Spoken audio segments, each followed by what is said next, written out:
தமிழகத்தில் கள்ள சாராயம் மாறாக முடியும் என்று செயலாளர் சட்டமன்ற எதிர்க்கட்சி தலைவர் சட்டமன்றத்திலேயும் வெளியேயும் பலமுறை அறிக்கையும் வேண்டியும் அப்பொழுதெல்லாம் விதித்துக் கொள்ளாத அரசு இந்த அருமைகளை பழிவாகின்ற அளவுக்கு கண்டுகொள்ளாமல் இருப்பதன் காரணம் கள்ளக்குறிச்சி கண்ணாபுரத்திலே எவ்வளவு பெரிய இழப்பை ஏற்பட்டிருக்கின்றது. 60 குடும்பங்கள் இந்த நடுத்தரவில் நிற்கின்ற நிலைமை உருவாகி இருக்கின்றது. ஏற்கனவே ஓராண்டு காலத்திற்கு முன்பாகவே 23 பேர் இறந்தபோது இனிமேல் இரும்பு கரம் கொண்டு அடக்குவேன், இனிமேல் தமிழகத்தில் ஒரு சாவு கூட இருக்காது என்று முதலமைச்சர் அவர்கள் சொன்னார்கள். ஆனால் சொல்லி முடித்து ஓராண்டு காலத்திலேயே இப்பொழுது 60 பேர் இருந்திருக்கின்றார்கள். இன்னும் எத்தனை பேருக்கு கவலைக்கிடமாக இருப்பது என்பதெல்லாம் மாவட்ட ஆட்சியர் தினந்தோறும் அறிக்கை வருகின்ற போது பயமாக இருக்கின்றது.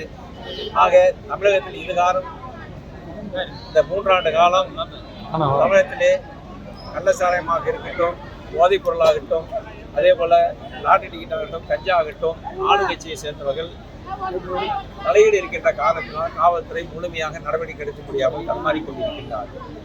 இந்த தினம் கள்ளக்குறிச்சியிலே அதே போன்ற ஒரு சம்பவம் தான் நடைபெற்று இப்பொழுது பாதிக்கப்பட்டவர்கள் அதிகாரிகள் மட்டுமே, திமுக யாருமே பாதிக்கப்படவில்லை.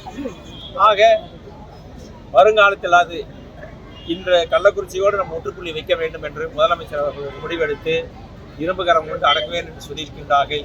இரும்பு கரம் கொண்டு அடக்கி தமிழகத்திலே இனிமேல் ஒரு சாவு கூட இல்லாமல் கள்ளச்சாராயமே இல்லை என்ற நிலைமையை உருவாக்க வேண்டும் என்று நாங்கள் கேட்டுக்கொள்கின்றோம். அதே நேரத்தில் கள்ளச்சாராயம் இறந்தவர்களுக்காக 10 லட்சம் ரூபாய் கொடுக்கின்றார்கள். அந்த குடும்பம் கஷ்டப்படுத்தி கொடுக்கட்டும், நாங்கள் வேண்டாம் என்று சொல்லவில்லை. அதே போல பட்டாசு ஆலையிலே கொத்து கொத்தாக சாகின்ற போது கள்ளச்சாராயம் குடித்து இருந்தவர்கள் 10 லட்சம் ரூபாய் கொடுக்கின்றார்கள். பட்டாசு ஆலையிலே உடைப்புக்காக வேலைக்கு செல்கின்றவங்க இருக்கின்ற போது அவர்களுக்கு 2 லட்சம் ரூபாய் கொடுக்கின்றார்கள். இந்த வித நியாயம் அவர்களுக்கும் இதே 10 லட்சம் ரூபாய் கொடுக்க வேண்டும் என்று நாங்கள் கேட்டுக்கொள்கின்றோம். பொதுவாக ஒவ்வொரு மாவட்டத்திலும் ஆளுங்கட்சியை சேர்ந்தவர்கள் தலையீடு இல்லாமல் இருந்தாலே காவல்துறை முழுமையாக அதை ஒழித்துவிட முடியும். உதாரணத்திற்கு திருச்செங்கோடு பகுதியிலே, தேவனாங்குறிச்சி பகுதியிலே ஓராண்டு காலமாக போலி மதுபானங்கள் தயாரித்துக் கொண்டிருந்தார்கள். அதே போல வீதிக்கு வீதி கஞ்சாவும் அதே போல சந்துக்கடையும் நடைபெற்றுக் கொண்டிருக்கின்றது. நாங்கள்லாம் பலமுறை காவல்துறை கண்காணிப்பு இடத்துல பலமுறை புகார் சொல்லியிருந்தோம். அப்பொழுதெல்லாம் நடவடிக்கை எடுக்கவில்லை. தேவனாங்குறிச்சியை பொறுத்தவரை வேறொரு மாவட்டத்தில் பிடிக்கின்ற போது எங்கே நடந்தது என்று சொல்லி, இங்கே இருக்கிறது என்று சொல்லி வந்து அந்த காவல்துறை பிடிக்கின்ற அளவுக்கு இங்கே இருக்கின்ற காவல்துறையினுடைய கைகள் கட்டப்பட்டிருக்கிறது என்று சொன்னால் எந்த அளவுக்கு காவல்துறை சுதந்திரமாக செயல்படுகிறது என்பது இதற்கே ஒரு உதாரணமாக இருக்கின்றது.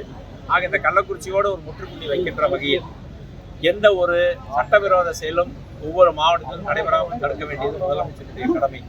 அதை செய்ய வேண்டும்.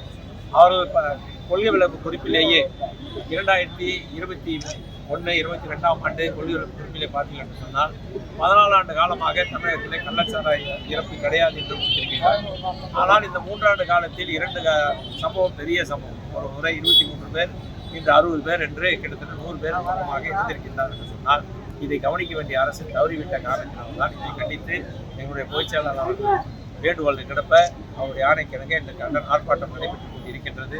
இந்த ஆர்ப்பாட்டத்தை பொறுத்தவரை நேற்று தினம்தான் நாங்கள் வந்தோம். வந்து இந்த ஆர்ப்பாட்டத்தில் கலந்து கொள்ள வேண்டும் என்று சொன்னவுடன் ஆயிரக்கணக்கான பேர் வந்திருக்கின்றார் என்று சொன்னால் இந்த அரசு கள்ளச்சாராயத்தில் எவ்வளவு மெத்தன போக்கை கடைபிடிக்கின்றது எடுத்துக்காட்டாக கூட்டம் வந்திருக்கின்றது. ஆக நாங்கள் இருக்கின்ற 10 ஆண்டு காலம் அம்மாவில் இருக்கின்ற போதும் சரி, நாங்கள் இருக்கின்ற போதும் சரி, அதற்கு முன்பால் திமுக இருக்கின்ற போதும் இது போன்ற கள்ளச்சாராய இறப்புகள் நடக்கவில்லை. ஆக முழுமையாக நான் ஏற்கனவே 5 ஆண்டு காலம் துறையினுடைய அமைச்சராக இருந்திருக்கின்றேன்.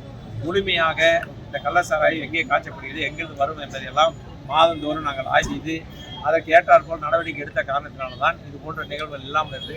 ஆனால் இங்கே நடப்பது ஆளுங்கட்சியை சேர்ந்தவர்கள் அதை பின்னணியில் நடைபெறுகின்ற காரணத்தினால்தான் இப்பொழுது தடுக்க முடியாமல் இருந்தது. ஆனால் இதுக்கப்புறமாவது அரசு விழித்துக் கொண்டு இனிமேல் இது போன்ற ஒரு நிகழ்வை நாம் பார்த்துக் கொள்ள வேண்டும் என்பதுதான். பாதகம் செய்பவரை கண்டால் நாம் பயங்கொள்ளலாகாது பாப்பா, மோதி மிதித்து விடு பாப்பா, அவர் முகத்தில் உமிழ்ந்து விடு பாப்பா. அண்மை செய்திகளை உடனுக்குடன் தெரிந்து கொள்ள இணைந்திருங்கள் இயம்நாடு தொலைக்காட்சியுடன்.